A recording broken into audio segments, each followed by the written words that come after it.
Welcome to the channel learn mate English. আজকে আমরা class 12-এর মাইন্ডস্কেপ বুক থেকে যে লাস্ট পোয়েমটা রয়েছে অর্থাৎ জন কিটসের দ্য পোয়েট্রি অফ আর্থ এই কবিতাটি পড়তে যাচ্ছি। জন কিটস একজন রোমান্টিক কবি ছিলেন। রোমান্টিক কথাটা বলতে বাংলা অথবা হিন্দি সিনেমার যে সিনগুলোর কথা আমাদের মনে পড়ে সেটা কিন্তু নয়। রোমান্টিক কবিতা হচ্ছে এমন ধরনের কবিতা যে কবিতাগুলো কবি তাদের কল্পনার ডানায় ভর করে প্রকৃতি এবং প্রকৃতির যে জিনিসগুলো রয়েছে সেগুলোকে নিয়ে তার ইমাজিনেশন মিশিয়ে একটা অসাধারণ কবিতা আমাদের উপহার দিতেন। রোমান্টিক কবিতা অর্থাৎ রোমান্টিক পোয়েম হচ্ছে তখনকার যে ট্র্যাডিশন, তখনকার যে রুলস, তার বিরুদ্ধে একটা রিভোল্ট।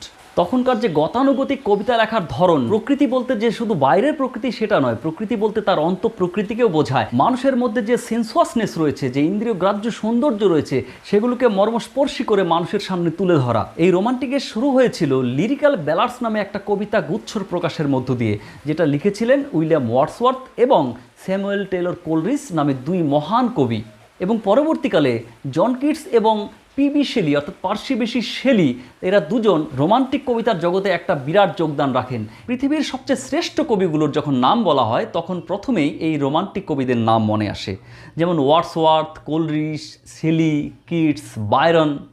আজকে এদের মধ্যে আমরা কিটসের কবিতা, কিটসের একটা বিখ্যাত কবিতা, তার নাম হচ্ছে দ্য পোয়েট্রি অফ আর্থ, এই কবিতাটি পড়তে যাচ্ছি।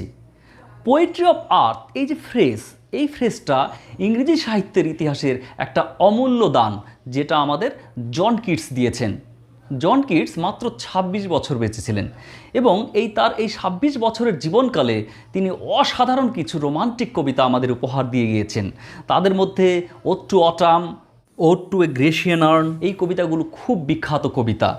জন কিটস তার কবিতাগুলোতে প্রকৃতিকে অসাধারণভাবে উপস্থাপন করার পাশাপাশি তিনি ইন্দ্রিয়গ্রাহ্য যে সৌন্দর্য সেগুলোকেও তিনি কিন্তু খুব সুন্দরভাবে তুলে ধরেছেন, যেমন টেস্ট, স্মেল, টাচ, সাউন্ড, এই সব জিনিসগুলো আমরা আজকের কবিতাতেও এই সেন্সুয়াস টাচ অর্থাৎ ইন্দ্রিয়গ্রাহ্য যে টাচ তার উপস্থিতি কিন্তু লক্ষ্য করব।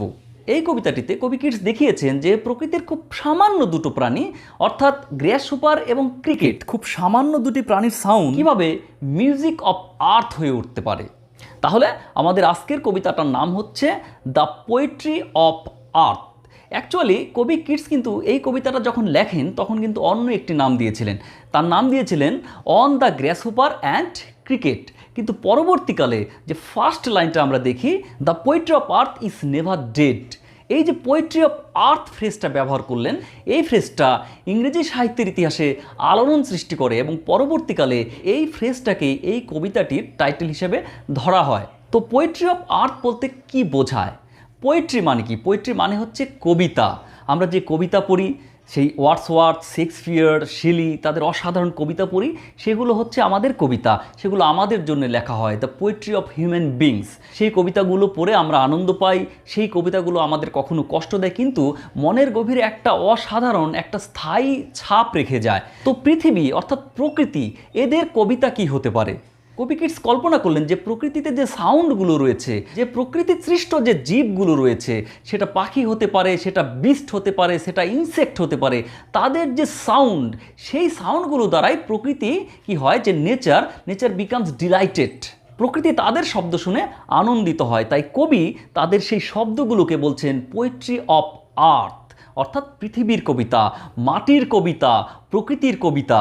এবং তিনি এখানে এমন একটা মেসেজ দিলেন যে আমরা যে মানুষরা যে কবিতা পড়ি, সেই কবিতাটা পড়তে পড়তে কিন্তু একসময় সেটা শেষ হয়ে যায়। কিন্তু কবি এখানে দেখালেন যে পোয়েট্রি অফ আর্থ অর্থাৎ পৃথিবীর কবিতা, মাটির কবিতা, নেচারের কবিতা, সেটা কখনো শেষ হয় না। প্রকৃতিতে অবস্থিত বিভিন্ন প্রাণী, পাখি, ইনসেক্ট, তাদের গান, তাদের যে সাউন্ড, সেটা কন্টিনিউ করে।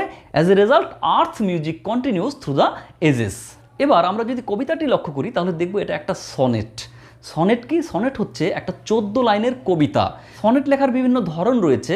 মহান কবি পেট্রাক এক ধরনের সনেট লিখতেন, শেক্সপিয়ার এক ধরনের সনেট লিখতেন, স্পেন্সার এক ধরনের সনেট লিখতেন। তবে ইংলিশ পোয়েটরা, ইটালিয়ান কবি পেট্রাক যে সনেটগুলো লিখেছেন সেই ধাঁচেই বেশিরভাগ সনেট লিখেছেন। আজকের সনেটটাও অর্থাৎ দ্য পোয়েট্রি অফ আর্থ একটা পেট্রাকন টাইপ সনেট। এখানে দুটো স্ট্যাঞ্জা রয়েছে। প্রথম স্ট্যাঞ্জায় রয়েছে 8টি লাইন, অর্থাৎ একে বলা হয় অক্টেভ, এবং পরে রয়েছে 6টি লাইন যাকে বলা হয় সেস্টেট।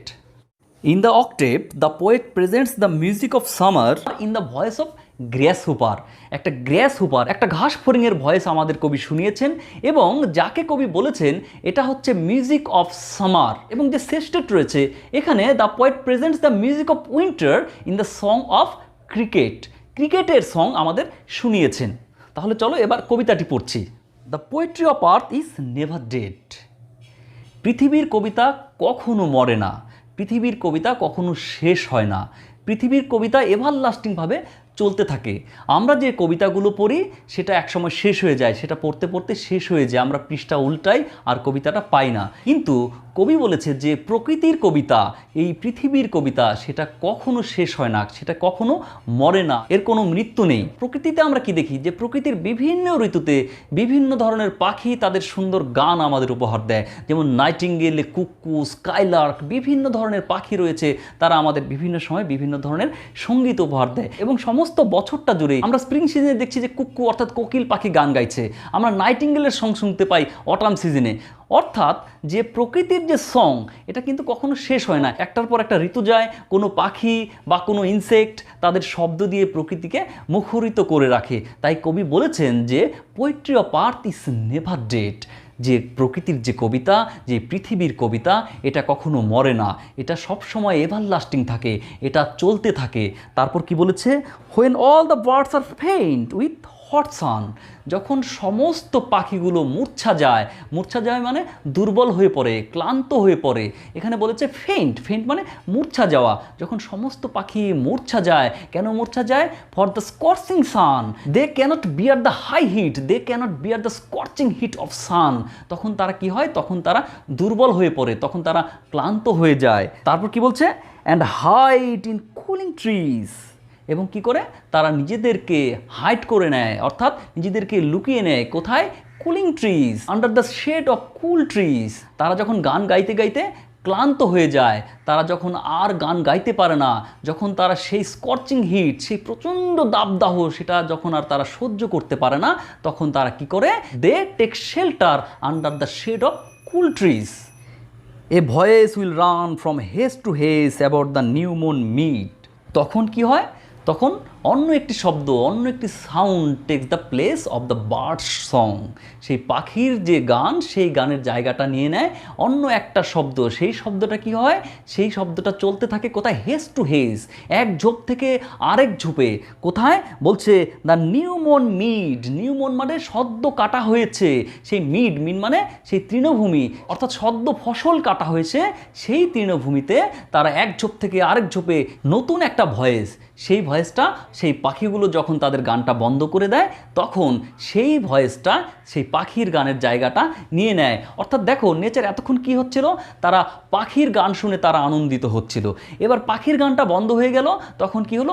অন্য একটা ভয়েস, অন্য একটা শব্দ, সেই শব্দটা হেজ টু হেজ, ঝোপ থেকে ঝোপে, অ্যাবাউট দ্য নিউ মন মিড, অর্থাৎ যে শস্যক্ষেত্রের ফসল সদ্য কাটা হয়েছে, সেই শস্যক্ষেত্রে সেই ফসল কাটা খেতে সেই শব্দটা, সেই ভয়েসটা সেটা চলছে। That is the grasshopper's, he takes the lead in summer's luxury. এটা হচ্ছে গ্রাসহুপার, ঘাস ফড়িং। সে কি করেছে? সেই পাখির গানটা যখন শেষ হয়েছে, তখন he leads to perform the birds responsibility. পাখির যে রেসপন্সিবিলিটিটা ছিল, পাখির যে দায়িত্বটা ছিল, সেই দায়িত্বটা পালন করার জন্য কে চলে আসে? সেই দায়িত্বটা পালন করার জন্য চলে আসে গ্রাসহুপার। তারপর কি বলেছে? হি takes the lead in summer luxury.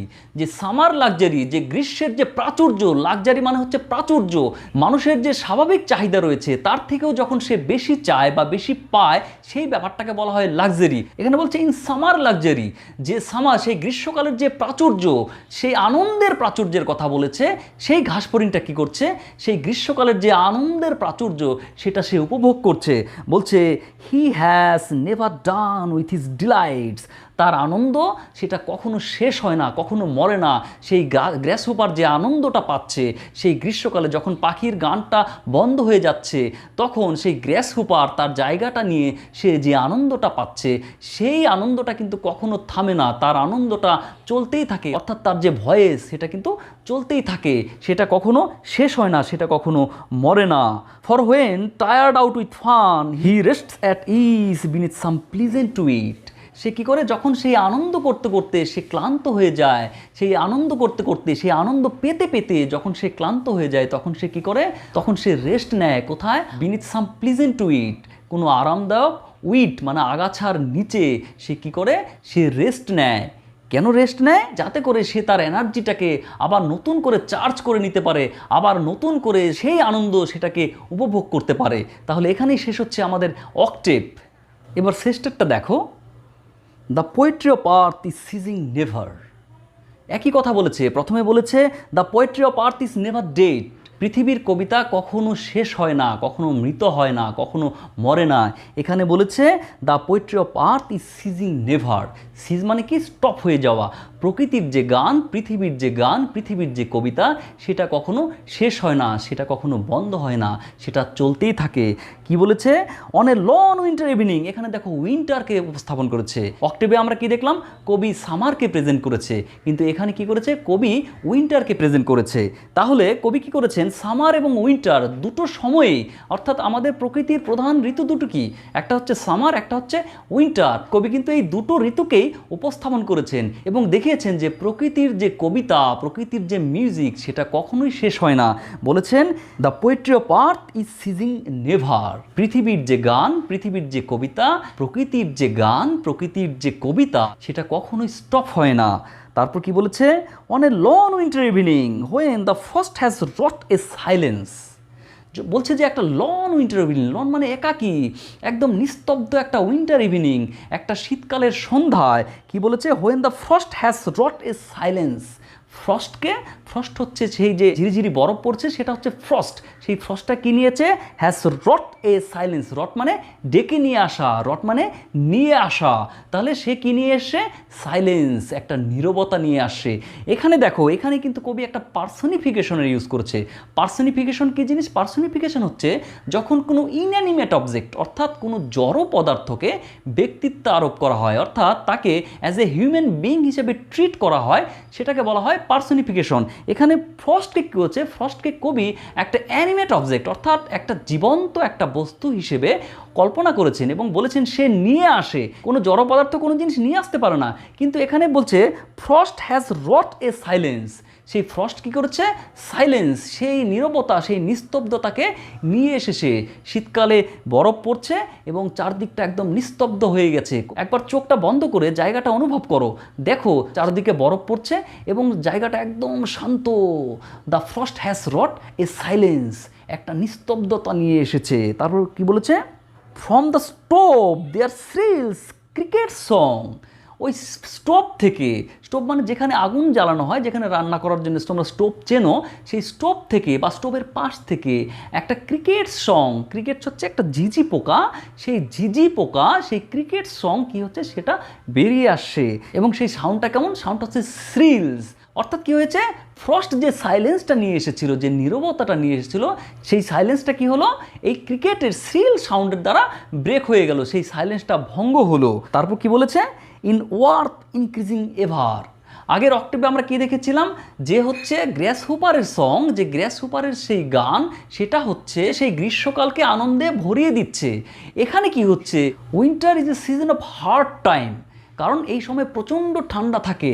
এখানে কি হচ্ছে, সেই ক্রিকেট কি করছে, সেই ক্রিকেট তার শ্রিল সাউন্ডের দ্বারা he produces warmth in the winter season.